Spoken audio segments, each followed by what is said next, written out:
Hello my fellow gnomes, you asked for it and here it is. Welcome to a new tutorial series where we're going to be making a Dead Rails inspired Roblox game from scratch. We'll start with the basics of getting a basic platform moving and slowly build things up in future videos. I'll be your guide throughout, but if you're still quite new to scripting, I'd recommend checking out some beginner series before jumping into this one to reduce your chance of getting stuck too early. But if you do need my support, there's a Discord server Gnomeland along with all the project files which are available exclusively to Academy members at GnomeCode.com. But without further ado, let's get started. So inside a brand new base plate, and we're going to add in two parts for ourselves. Now this first part is going to sort of act as the track. We're not going to add any details to it for now, but we're just going to make it 8 by 50 studs. Keeping it very basic, and if we enable the orientation indicator by right clicking, we can see it's currently facing this way, so we're going to make that direction of our travel. If we want it to go the opposite way to the right, we'll just turn it around and we'll have it facing that way, but bear that in mind when we're doing this. And then we're going to add in a second part, and we're just going to make this into a basic 3x3 or even just a 2x2 cube is absolutely fine, doesn't really matter. And this is going to be essentially our train that's going to travel the length of this track we've made. So this part we're going to name into the engine, and we're going to ensure that the collisions can collide is disabled. And then the other part we're going to name it track, and we're going to make sure this is anchored and keep the collisions on for this. So what we're going to use in order to move this along is we're going to make use of something called a Prismatic Constraint. So if I go to my engine, click the little plus, and start adding in Prismatic Constraint. Now we'll notice this relies on two attachments, an attachment 0 and an attachment 1. So if we go to our engine and we add in an attachment, we should see a little green dot appears inside of it. Now if you don't see that, you can go to the model tab on the top, and you can toggle on and off the constraint details. That will toggle it to flash on and off. We'll keep it all enabled for now. And we're going to make sure that it's facing the right way. So again, enable the orientation indicator of the engine. We can see it's pointing this way. And if we rotate it round by pressing Ctrl R, it's now facing the same way as our track part. We've got these little Fs indicating forwards. And then we want to make sure our attachment is facing the same way as well. So if you can see that little yellow arrow, I want that to be pointing in the same direction as the part is facing. So I'm going to turn it round by 90 degrees, and now it's facing the right way. And in fact, I can go and copy this attachment and paste it into my track. And I should then see I have one all the way over here. Now, I don't want this attachment to be in the middle of the part. I actually want it to be right at the back. So I'm just going to, while it's selected, I can move it back and maybe move it half a stud so that it's on the very end of the part, like so. And then with the Prismatic Constraint selected, if I select the attachment 0 as the track and the attachment 1 as the attachment inside of the engine, we can see all these green boxes and lines appear, and we've got them both filled in. Just to make it a little clearer, let's name this to be the track attachment, and this one to be named the train attachment. And now if I look at that Prismatic Constraint, you see we've got them 0 and 1 accordingly. And if I now click run on my system, what's going to happen is that part is going to drop down inside of the other part, because both of their attachments, we might need to enable constraint details again, are now perfectly lined up, or they're trying as best as they can to line up. So if we select the Prismatic Constraint while the game's still running, and we could set the actuator type to motor. And if I add some motor force, make this 1,000 say, and add a velocity of 10, woo, there goes our part racing along. And it's actually going to keep going forever, pretty much. There is a maximum limit on the length of these things, but it's going to go on for quite a long time far beyond the length of our track.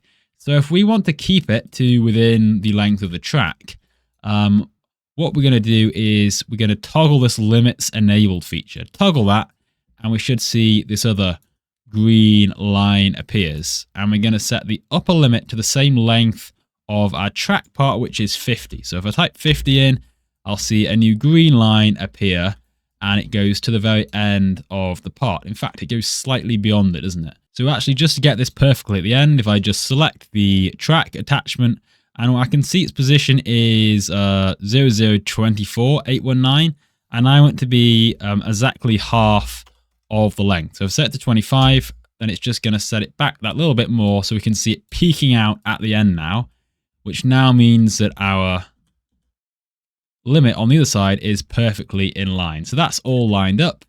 And now if we set the actuator type back to motor, and for our max force, we're actually going to keep the same acceleration. So if we just copy and paste the acceleration to max force, set the velocity to say 10 again, and we run it, it's going to go all the way to the end. And when it gets there, it's going to stop because that is the limit that we set for it. So that's all well and good, but how can we ride on this thing?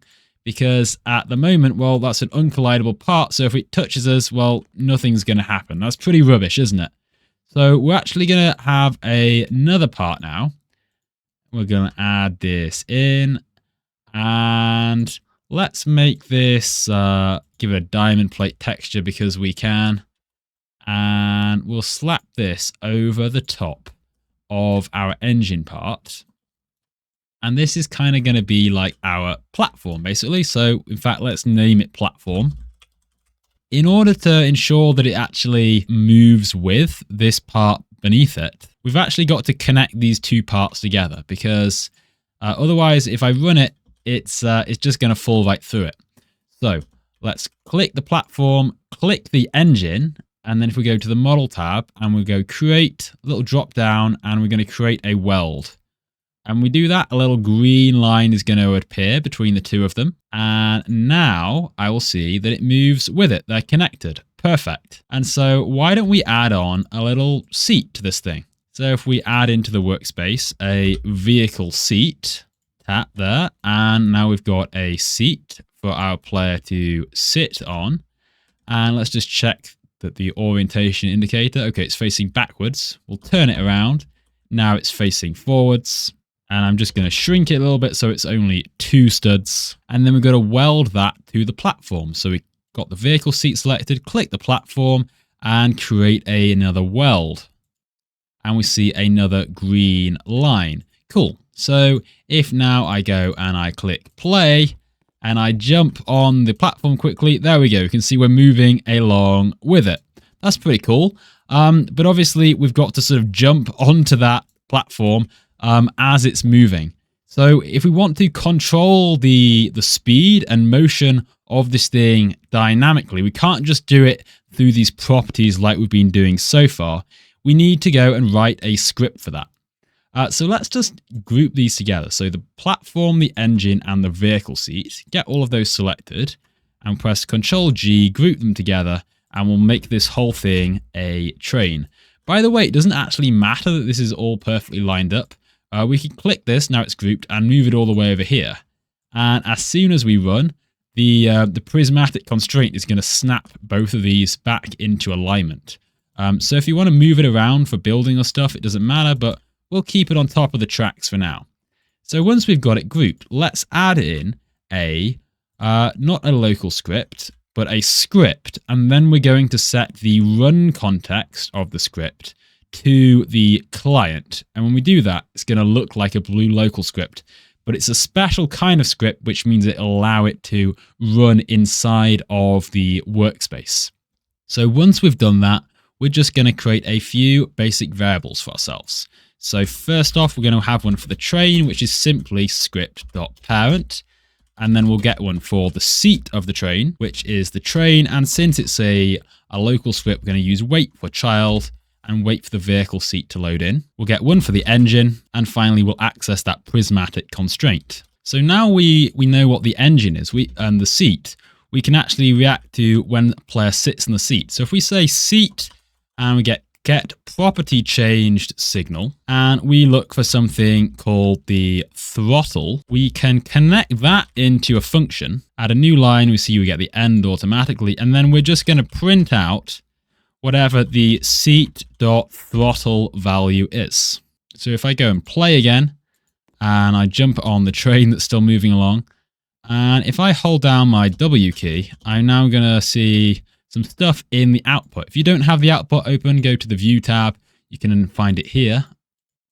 But when we're holding down the W key, sorry, we'll see 1, and if we let go, we'll see 0. So that tells us when we're pressing it down or not, and if I press the S key to go backwards, I'm going to get -1. So that's our controls to handle the direction.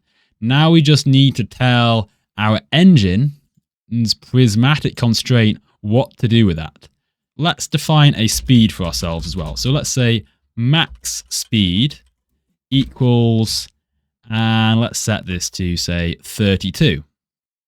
And then we're just going to say the prismatic constraint dot, and we're going to use the velocity value. We set it to 10 here, but we're going to set it back to 0 in the property.